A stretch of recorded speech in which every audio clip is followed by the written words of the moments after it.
Welcome to another episode of Deep Dive, where we explore complex ideas and make them accessible to everyone. I'm your host, Amy. Today, we're venturing into the boundless realm of infinity, a concept that has fascinated mathematicians, philosophers, and thinkers for centuries. Have you ever wondered what infinity really means? Is it just a fancy word for a lot, or is there more to it? Buckle up, because we're about to embark on an infinite journey. So, let's start with the basics. What comes to mind when you hear the word infinity? Maybe you think of something that goes on forever, like the endless sequence of numbers when you start counting, 1, 2, 3, and so on. That's a great starting point. Infinity, in its simplest form, represents something without an end. It's not just a really big number, it's the idea of boundlessness. But here's where things get interesting. In mathematics, infinity isn't just one thing. There are different sizes, or types, of infinity. Wait, different sizes of something that's already endless? How does that work?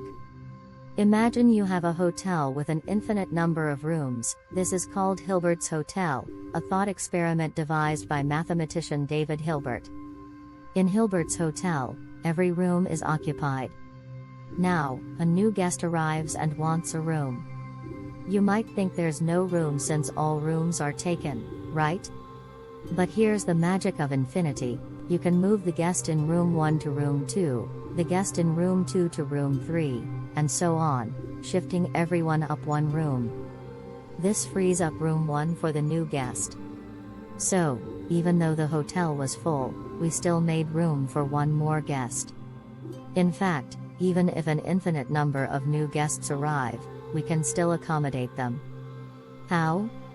By asking each current guest to move to the room number that's double their current one, room 1 to room 2, room 2 to room 4, room 3 to room 6, and so on. This frees up all the odd-numbered rooms for the new infinite group of guests.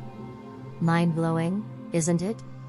This paradox shows us that infinity doesn't behave like regular numbers.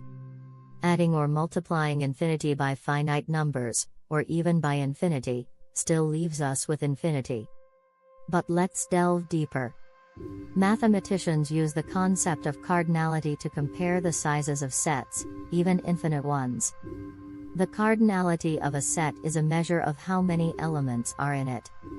Consider the set of natural numbers, 1, 2, 3, and so on. This set is infinite.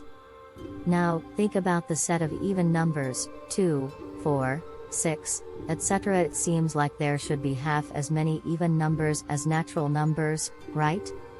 Surprisingly, both sets have the same cardinality. We can pair each natural number with an even number, 1 with 2, 2 with 4, 3 with 6, and so on. This one-to-one correspondence shows that the two infinite sets are the same size in terms of cardinality. This type of infinity is called countably infinite because we can list or count the elements, even if the list goes on forever. Now, let's introduce another set, the real numbers between 0 and 1. This includes all the decimals like 0.1, 0.12, 0.123, and so on, infinitely many numbers, including those with non-repeating, non-terminating decimals. Here's where things get even more fascinating. The set of real numbers between 0 and 1 is uncountably infinite. This means there's no way to list them all in a sequence where each number can be paired with a natural number. But how can that be?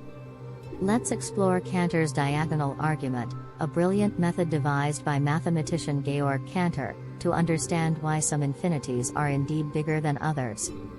Imagine you're trying to make a list of all the real numbers between 0 and 1.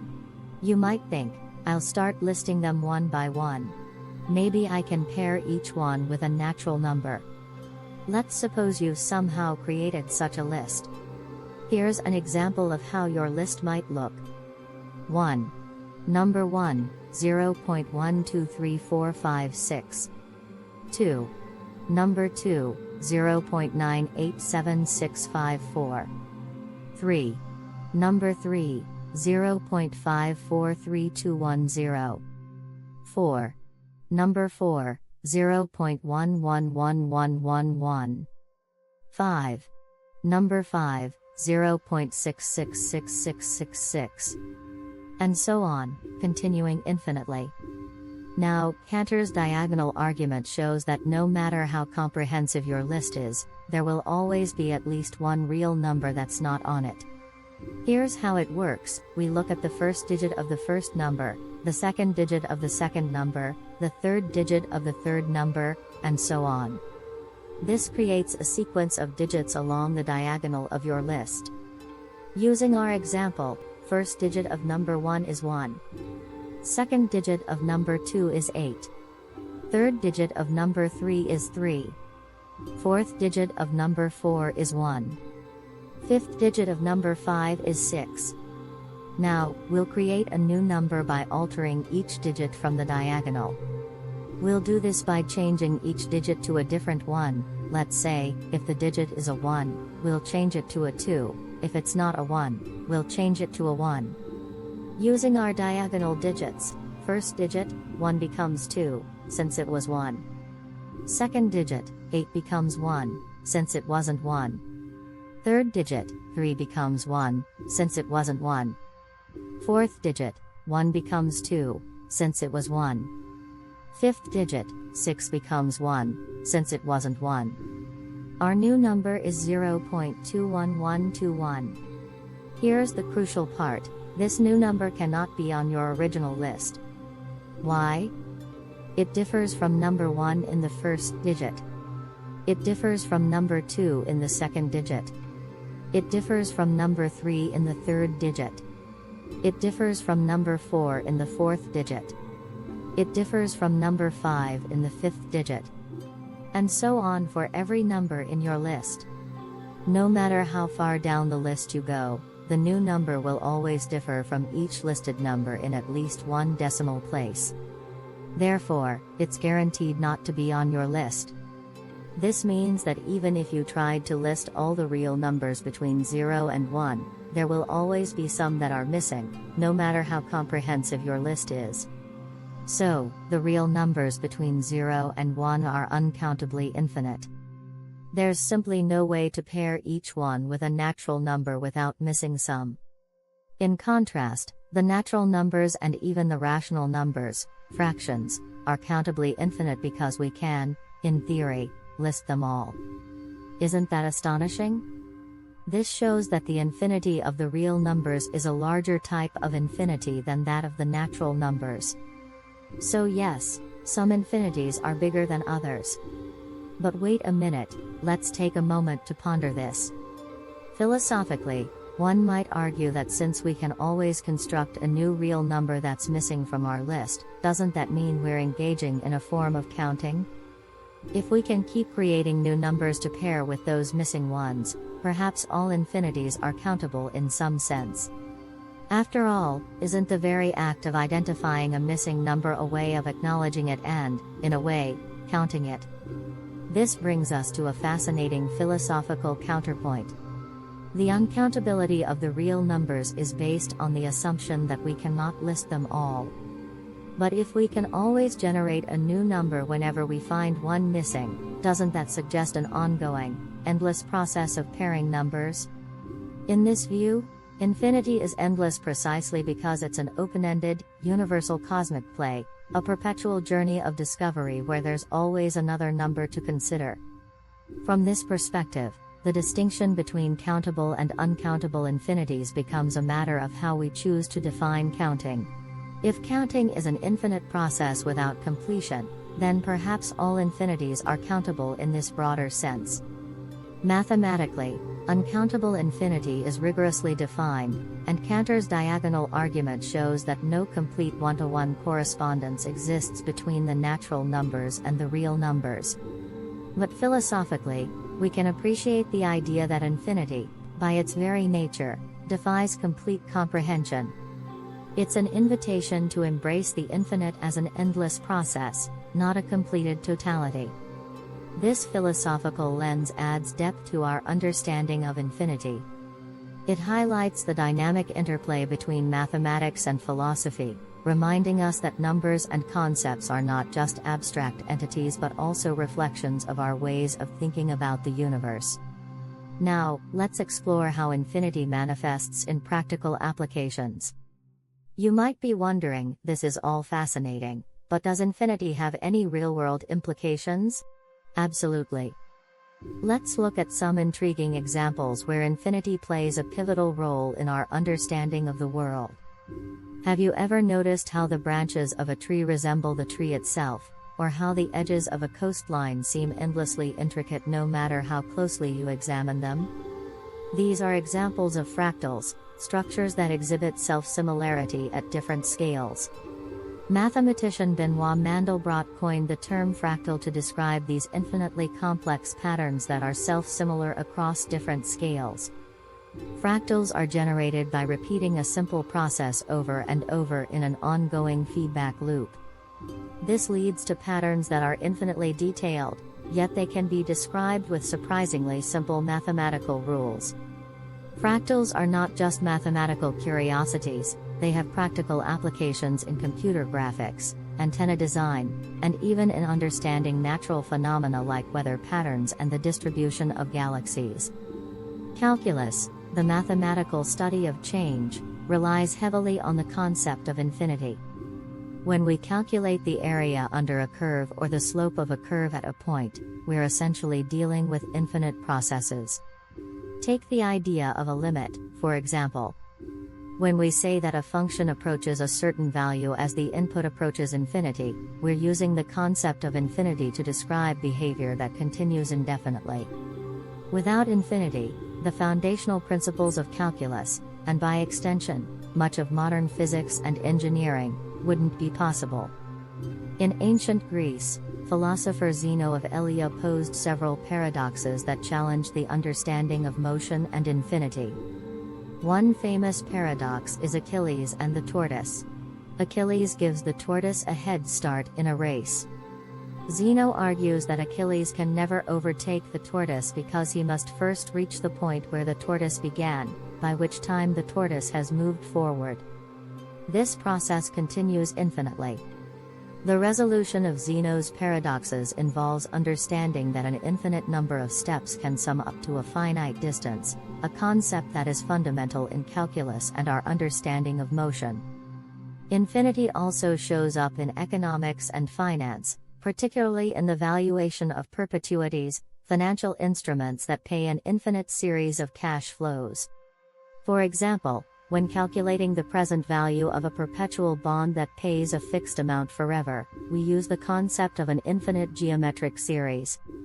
This allows investors to determine a finite value for an infinite stream of future payments. In physics, black holes represent a point where matter is compressed to infinite density, and the gravitational pull becomes infinitely strong, what we call a singularity.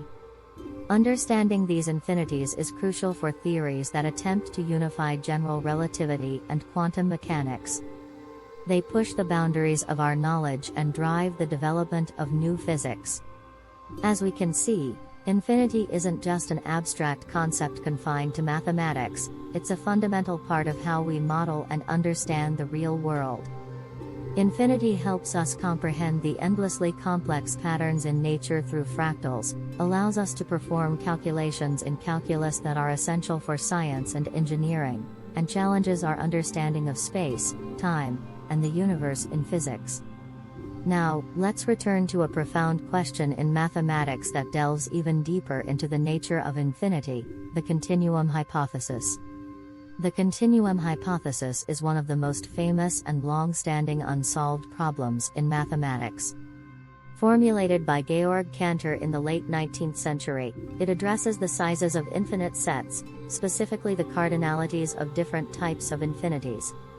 We know that the set of natural numbers, 1, 2, 3, is countably infinite, and the set of real numbers, which includes all decimals between any two numbers, is uncountably infinite, and it's a larger infinity than that of the natural numbers.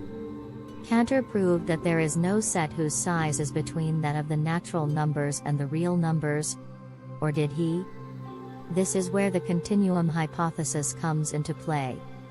The continuum hypothesis asks, is there a set whose cardinality, size, is strictly between that of the natural numbers and the real numbers?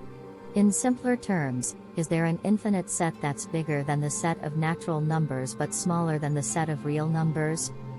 Does such a middle-sized infinity exist?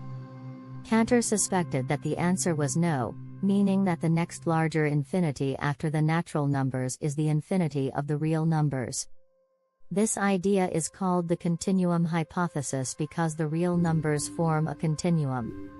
Understanding whether such a set exists helps mathematicians comprehend the structure of infinite sets and the nature of infinity itself. It impacts fields like set theory, logic, and even the foundations of mathematics. Here's where things get really intriguing. In the 20th century, two mathematicians made groundbreaking contributions. Kurt Gödel, in 1940, showed that the continuum hypothesis cannot be disproven from the standard axioms of set theory, known as Zermelo-Fraenkel set theory with the axiom of choice, or ZFC. In other words, it's consistent with these axioms to assume the hypothesis is true. Paul Cohen, in 1963, demonstrated that the continuum hypothesis cannot be proven from the same standard axioms. He developed a technique called forcing to show that it's also consistent with these axioms to assume the hypothesis is false. Together, their work established that the continuum hypothesis is independent of the standard axioms of set theory. We can neither prove nor disprove it using those axioms, it is undecidable within our current mathematical framework. This undecidability has profound implications. It shows that our standard mathematical axioms are not sufficient to answer all questions about infinite sets. There are true mathematical statements that cannot be proven within our current system. Different mathematical universes can be constructed where the continuum hypothesis is true in some and false in others, depending on the axioms chosen. This challenges the notion of a single, absolute mathematical truth. It forces us to confront the limitations of formal systems and the nature of mathematical existence. Are mathematical truths discovered or created? If a statement is undecidable, what does it mean for it to be true or false?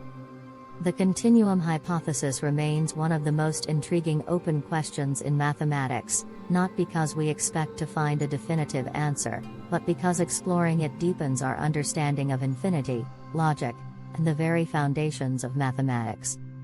This undecidability underscores the idea that infinity is an open-ended concept, resisting complete understanding. It reminds us that mathematics is not just about numbers and equations but also about the profound questions that challenge our perceptions of reality. The continuum hypothesis invites us to ponder the mysteries that lie at the very edges of human knowledge. It's a testament to the richness of mathematical thought and the endless possibilities that infinity presents. So, what does all this mean for us? Infinity pushes the boundaries of our understanding, challenging us to think beyond the finite world we experience daily. It inspires innovation and exploration in mathematics, physics, computer science, and philosophy. Perhaps the true essence of infinity lies in its endlessness, not just in quantity but in the endless possibilities it represents. It's a cosmic play that we're all part of, an invitation to keep questioning, exploring, and expanding our horizons. Thank you for joining me on this infinite journey today. I hope you enjoyed diving deep into the fascinating and thought-provoking world of infinity. Remember, the universe of ideas is boundless, and there's always more to explore. If you liked this episode, please subscribe to our YouTube channel, like this video, and leave us a review. Your feedback helps us reach more curious minds like yours. Until next time, I'm Amy, reminding you that embracing the infinite opens up endless possibilities, and perhaps, that's the most exciting journey of all.